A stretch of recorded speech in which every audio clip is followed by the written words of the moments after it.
Child Abuse by Kaylee Groger.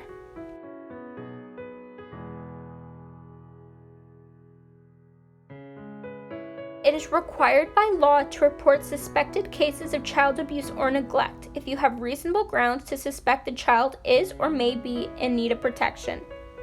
You must report it to Children's Aid Society. All suspicions of child abuse and neglect must be reported directly to CAS. They have all-exclusive mandate under the Child and Family Services Act to investigate allegations of child abuse or neglect and deliver child protection services. Physical abuse.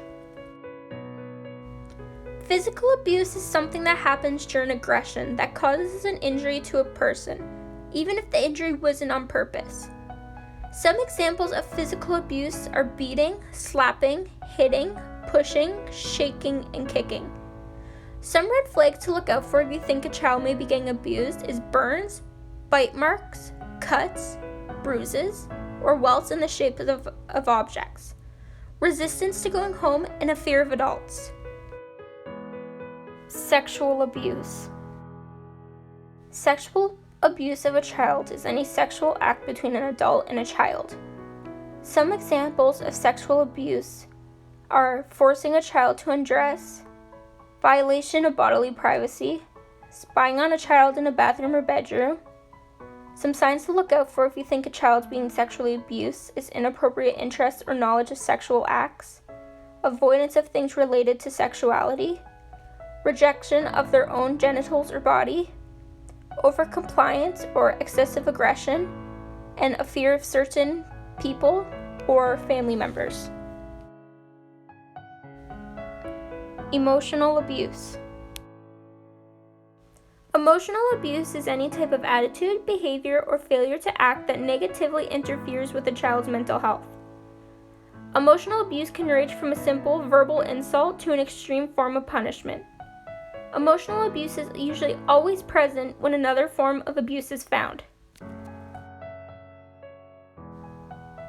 Neglect.